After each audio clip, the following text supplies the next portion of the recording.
Hello, and today I'm going to try and fit the AliExpress Tesla screen. So I'm going to unbox it for the 370, get the big screen out here, more wires and cables.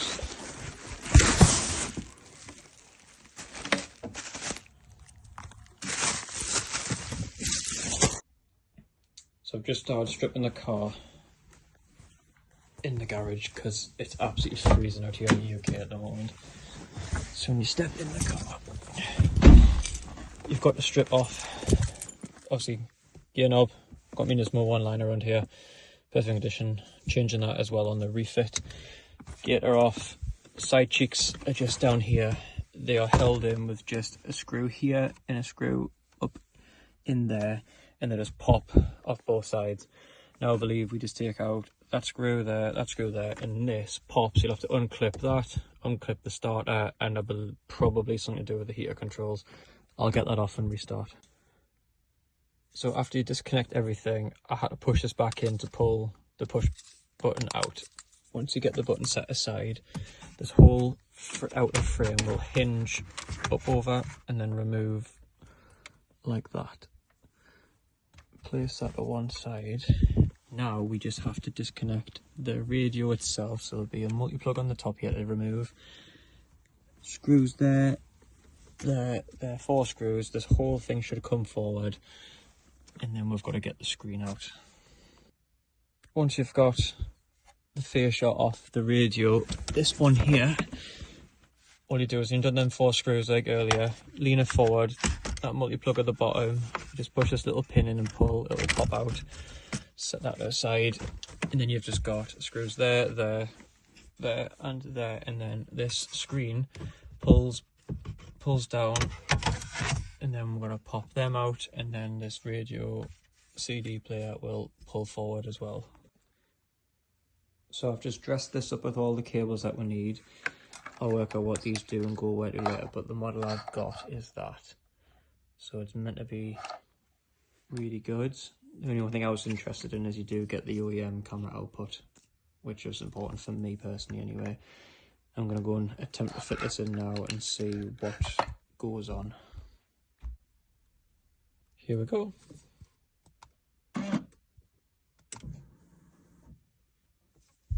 Boom. So I've just plugged it all in, every plug except this one has nowhere to go, and that one's not needed. Now I took this off the bottom of the original radio because that big plug looked important, and I've pre-tested this before the video. Everything worked fine. There was a slight issue when the heater wouldn't work, but it was a software update to which the company sorted out for me, and they sent it on an email, so you had to download it to a USB drive, plug it in, and then it updates itself and it works flawlessly. So I'm going to keep this in case any of you guys watch this video, buy the same product. I can just sort it out if the company doesn't get back to you for any reason. So now I'm just going to assemble it all back in. I've just stuck on the back there, I believe it's the 4G in and out, so it's got its own Wi-Fi setup, which are on here and here. I don't know if that's where they go, but that's where mine are going. I'm also going to set the GPS one on there as well. I don't necessarily need it, but I'm going to have it there as an option just to see if it works. Everything else is plug and play. The only thing I didn't do show is, which is obvious, is a link cable that goes in the bottom there and it goes into the back of the CAN bus over here. Again, unsure, but it works perfectly fine, and the company didn't seem to have any queries about that.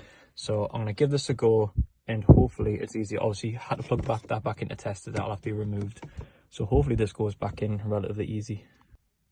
So I'll just do a startup video of it. I'm not going to start the car because it's quite late at night. It's where I am. Bear with me while I turn my suspension compressors off to stop.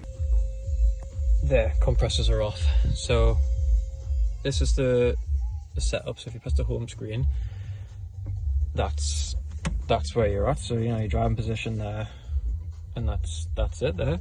So you can change a lot of the settings in it. I haven't played with many myself.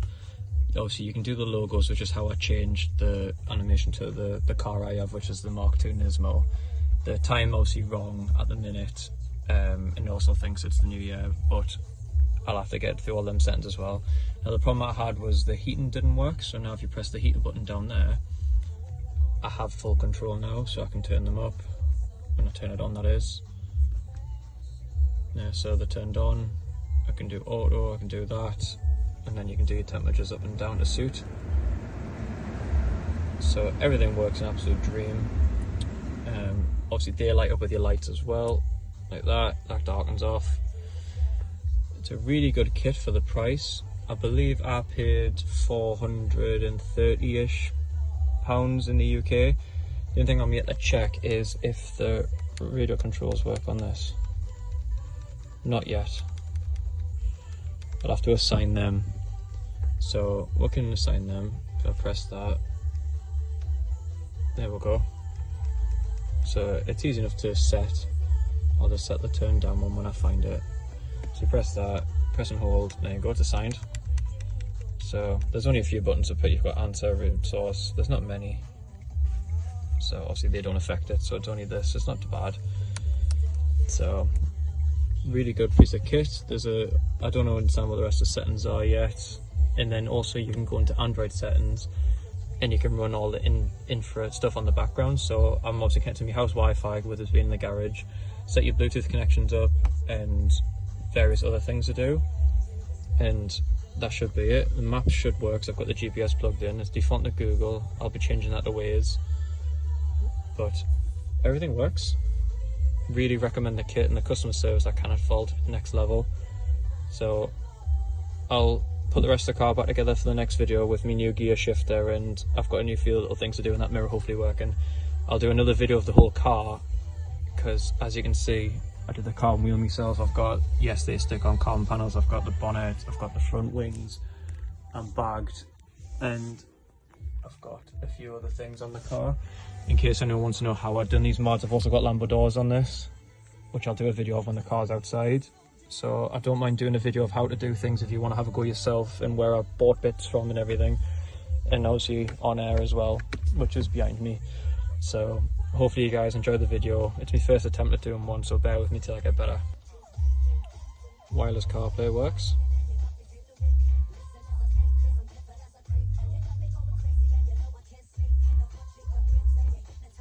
There we go, we've got Waze ready to go. The screen is massive. It's cool though.